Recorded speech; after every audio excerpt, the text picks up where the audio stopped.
میں کمرے میں پچھلے 31 دنوں سے فقط اس حقیقت کا نقصان گننے کی کوشش میں الجھا ہوا ہوں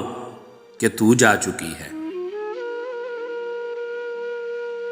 تجھے رائیگانی کا رتی برابر اندازہ نہیں ہے۔ تجھے یاد ہے وہ زمانہ جو کیمپس کی پگڈنڈیوں پہ ٹہلتے ہوئے کٹ گیا تھا؟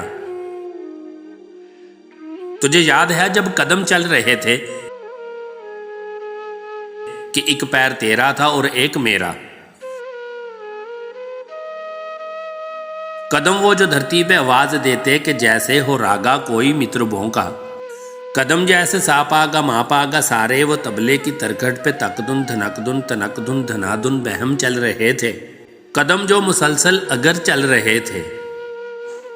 قدم جو مسلسل اگر چل رہے تھے تو کتنے گویوں کے گھر چل رہے تھے، مگر جس گھڑی تو نے اس راہ کو میرے تنہا قدم کے حوالے کیا، ان سروں کی کہانی وہیں رک گئی۔ کتنی فنکاریاں، کتنی باریکیاں، کتنے کلیاں بلاول گویوں کے ہونٹوں پہ آنے سے پہلے فنا ہو گئے، کتنے نصرت فتح، کتنے مہدی حسن منتظر رہ گئے کہ ہمارے قدم پھر سے اٹھنے لگیں۔ تجھ کو معلوم ہے جس گھڑی میری آواز سن کے تو ایک زاویے پہ پلٹ کے مڑی تھی،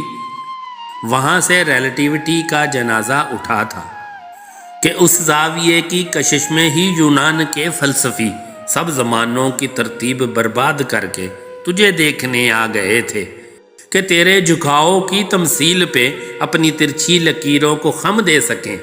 اپنی اکڑی ہوئی گردنوں کو لیے اپنے وقتوں میں پلٹیں،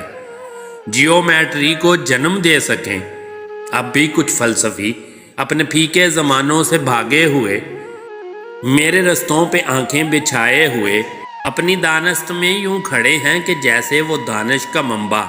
یہیں پہ کہیں ہے، مگر مڑ کے تکنے کو تو ہی نہیں ہے، مگر مڑ کے تکنے کو تو ہی نہیں ہے۔ تو پھر کیسے فلورنس کی تنگ گلیوں سے کوئی ڈاونچی اٹھے، کیسے ہسپانیہ میں پکاسو بنے، ان کی آنکھوں کو تو جو میسر نہیں ہے، یہ سب تیرے میرے اکٹھے نہ ہونے کی قیمت ادا کر رہے ہیں کہ تیرے نہ ہونے سے ہر ایک زمان میں، ہر ایک علم و فن میں، ہر ایک داستاں میں کوئی ایک چہرہ بھی تازہ نہیں ہے۔ تجھے رائیگانی کا رتی برابر اندازہ نہیں ہے، تجھے رائیگانی کا رتی برابر اندازہ نہیں ہے۔